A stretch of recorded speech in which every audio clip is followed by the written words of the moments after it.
FM, and so we got this the other day, and I got curious. And you know what happens when I get curious? I ask questions, and I have people here who are prepared to answer them for us. This morning here in Indiana in the Morning, the program is called Local Foods, Local Places. And in the studio with us this morning, Molly Sarver, Shireen Hess, Peter Broad, and Susan Bozier. Good morning to everybody. Good morning. It's good to have it. Who's going to be the spokesperson who's going to tell me what this is all about? Yeah. Well, I can kick it off. Okay. This is a project that grew out of our Sustainable Economic Development Task Force. Mm-hmm. And what happened was some folks from some federal agencies, EPA and USDA, Department of Agriculture, the Small Business Administration, Rural Development, we were able to get some technical assistance. And they held a workshop last fall, and out of that workshop came this action plan. And there's 5 goals, and we can go over some of those goals. But some of the things that were really incredible to me during that workshop was what people came to talk about Indiana. They said Indiana is a great place to raise a family. It's got a great walkable downtown, great downtown architecture, beautiful green space, is an iconic American community that thrives because of the people here. And I think that's just the fundamental thing that we came out of that workshop knowing, but also really having been confirmed. Mm-hmm. So these goals really support the people who want to live and work and have, play here in Indiana County. So I'd ask the other steering committee members to say what, their thoughts about the goals and what a terrific process it was, too. Susan, she was looking right at you when she said that, so you're next. Well, when the commissioner speaks, I think that one of the most exciting and beautiful things that's come out of this process is that this awareness of how many terrific assets Indiana County already has, and it's been not only increasing that awareness, but really about developing relationships among different groups in the community, mm-hmm. so that we can bring things together in a way that's going to benefit everybody. A real key heart of this is that we've got some wonderful producers, farmers, and people who are growing food and meat and making things available, but that access to local markets for people here in Indiana County hasn't been quite as strong as what we'd want.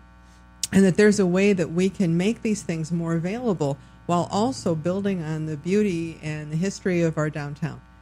So it's about bringing people into the downtown, providing access, and really fostering the linkages among some of our best assets here. Mm-hmm. Now, there's a launch event that is coming up next week. Molly, maybe you could help to fill us in on what that is and who you'd like to see come.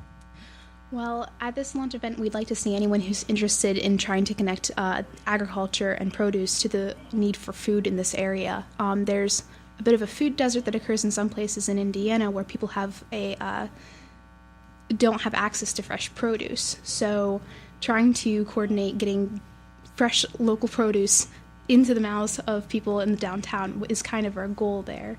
Mm-hmm. And so it's going to be next Thursday, correct? Yes, next Thursday, the 28th. At Oak Place. Yes, Oak Place on 10th and Oak, and that starts at 7 p.m., mm-hmm. lasts till 9 p.m., and if you come at 6:30, you can get some light refreshments provided by IUP. There you go. That's mm-hmm. wonderful. And no pre-registration requirements? You just come? If you could RSVP with me by contacting me at m.sarver.icopd@gmail.com or at my phone number at 724-762-7449. That'd be much appreciated. We're going to come back to you so you can repeat that because people right now are scrambling to find papers and everything. So we'll ask you about that again. Peter Broad, Indiana Borough Council, of course, and the downtown Indiana.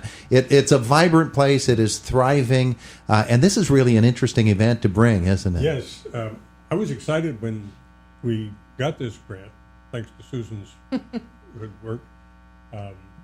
When we brought our outside consultants to town, they were impressed by what we have. Mm-hmm. But as Molly mentioned, we do have not one single food store in the borough of Indiana. We're surrounded by them, but we don't have any in Indiana. Within the borough.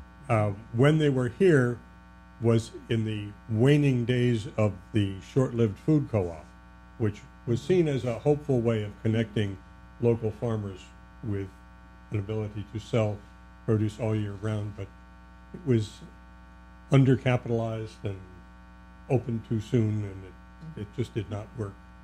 But that group is still going. But we were able to impress them that we have restaurants in town that are willing to work with our local farmers to serve local food, that we have a distribution system to get food to the people who need it. We're doing all kinds of good things here, and Yeah. I'd like to see more of a community buy-in, which is why the public meetings and why this project is so important.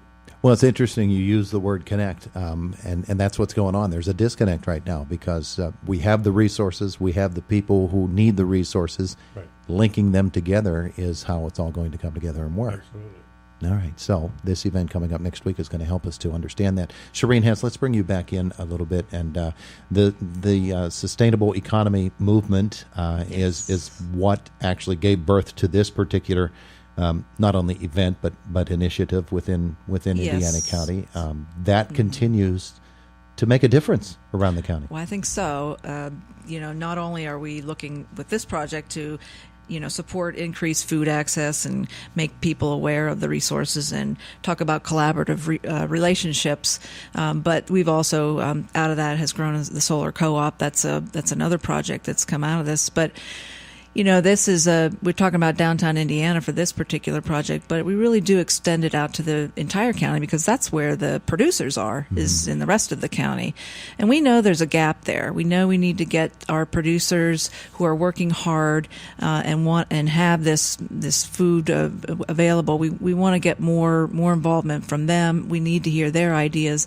There's these gaps, and that's what this action plan is trying to address, how to fill in those gaps. And that's interesting you put it that way because you're right. Nobody's turning over 40 acres of sod in Philadelphia Street. Not too much, no. North 10th or anything like that. You're absolutely right. This has to be an event or a coordinated effort.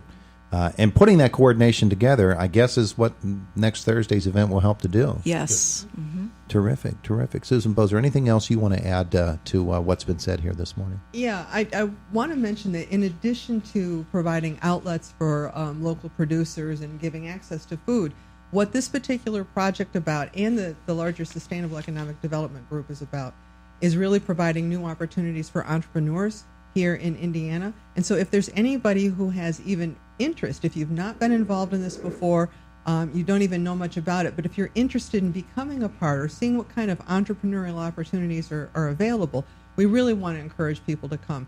There's a lot of different things that are taking place and a lot of opportunities exist, and we're working with people and looking for more engagement right now. All right. And Peter, she mentioned the solar initiative. That's something that Indiana Borough is very, very much interested in as well. At the Sustainability Summit, we had a presentation by Henry McKay of, what's it called, Solar United Neighbors. Yeah, Solar we had him United on the air Neighbors. with us here that day. And I took the initiative to invite people to use the borough as a place to express their interest. That led to a public meeting, and now we have enough people signed up. The bids have come in. We're going to be selecting the providers for the solar energy next week. It's moving right along. Wow. Is there still a chance for people to jump on board? There's always a chance. There's always a chance for more. We needed to have a critical number in order to have enough to make it worthwhile for anybody to submit a bid. Yeah. We have that number, but we can always take more. Okay, so Molly Sarber, you're our contact person here. So give us the information for people interested in any of these things. I'm assuming there's a Facebook page because there's a Facebook page for everything. We just started our Facebook page last week. We also are on LinkedIn now, so that's another point of contact. We're looking at expanding our social media coverage. There's also a website that you can go to if you just search in Indiana County Sustainable Economic Development Task Force. It'll take you right to it. Okay, very good. Oh, right there. I can read off the website. Sure, go ahead. They all have their pencils and papers now. Yep, www.sustainableindianacounty.org. So. SustainableIndianaCounty.org. Yes. Okay, now for the RSVP for the event next Thursday night. Let's do that one again. All right. So if you want to reach me by phone, please contact me at 724-762-7449. And if you prefer email, please contact me at m.sarver, S-A-R-V-E-R, ICOPD @gmail.com. I know that's hard, isn't it? It's a bit of a tongue twister sometimes. Well, we understand. But hopefully there's enough information there. And if they go to the Sustainable, We'll have it there. it's there. Yeah. It's there. You can find Molly there as well. Folks, thanks for coming in. We appreciate it so much. Thanks for having me. Thank you. Thank you, Todd. It is the voice of Indiana County, WCCS, AM 1160.